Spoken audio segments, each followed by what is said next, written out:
হুমকি, ক্ষোভ এবং অবশেষে চুক্তি। লেবাননে কি তবে ফিরছে স্থায়ী শান্তি? আপাতত যুদ্ধক্ষেত্রের আগুন নিভেছে, মানুষ এলাকা ছাড়ছে। এই শান্তিকে স্থায়ী করতে সুইজারল্যান্ডে মার্কিন যুক্তরাষ্ট্রের মুখোমুখি হলেন ইরানের শীর্ষ কর্মকর্তারা। 60 দিনের মধ্যে একটি চূড়ান্ত চুক্তিতে পৌঁছানোর মাস্টার প্ল্যান তৈরি করেছে দুই দেশ।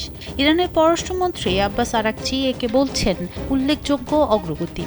তবে সেই হাই ভোল্টেজ বৈঠক শেষে হুঙ্কার দিয়ে ইরানের স্পিকার মোহাম্মদ বাঘের গালিবাফ জানান, যুদ্ধক্ষেত্র শান্ত হলেও লেবাননের প্রশ্নে তারা এক চুলও ছাড় দেবে না।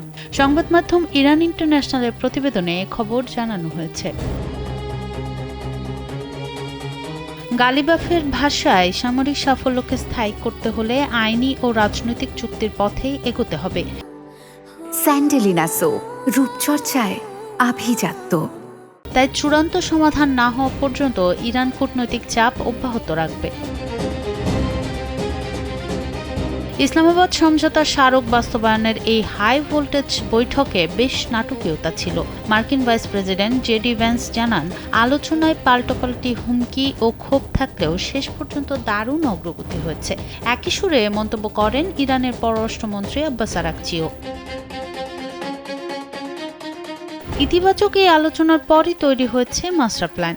আগামী 60 দিনের মধ্যে চূড়ান্ত চুক্তিতে পৌঁছাতে একটি উচ্চ পর্যায়ের কমিটি ও রোডম্যাপ বানাতে রাজি হয়েছে দুই দেশ। এছাড়া বিশ্ব বাণিজ্যের অন্যতম জ্বালানি পথ হরমুজ প্রণালীতে সংঘাত এড়াতে এবং বাণিজ্যিক জাহাজ চলাচল নির্বিঘ্ন করতে একটি বিশেষ যোগাযোগ চ্যানেল খুলতেও তারা একমত হয়েছে। তবে আপাতত একটি বিষয় স্পষ্ট, লেবানন থেকে হরমুজ প্রণালী পর্যন্ত নতুন সংঘাত এড়াতে মুখোমুখি অবস্থানের বদলে সংলাপের পথই বেছে নিয়েছে তেহরান ও ওয়াশিংটন। তবে এই সমঝোতার পথ মোটেও মসৃণ নয়। একদিকে যেমন 60 দিনের এই কড়া ডেডলাইন বজায় রাখার চ্যালেঞ্জ রয়েছে, অন্যদিকে লেবাননের মাটিতে ইরানের কৌশলগত অবস্থান ধরে রাখার অনমনীয় জেদও বিদ্যমান।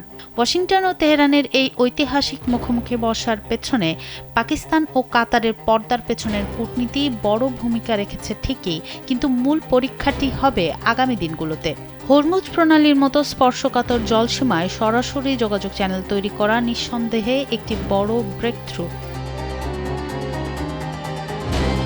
তবে একদিকে গালিবাফের অনর হুঙ্কার, অন্যদিকে হরমুজ প্রণালীতে যৌথ যোগাযোগের সবুজ সংকেত। সব মিলিয়ে মধ্যপ্রাচ্যের ভূরাজনীতিতে এক চরম নাটকীয় মোড় তৈরি হয়েছে।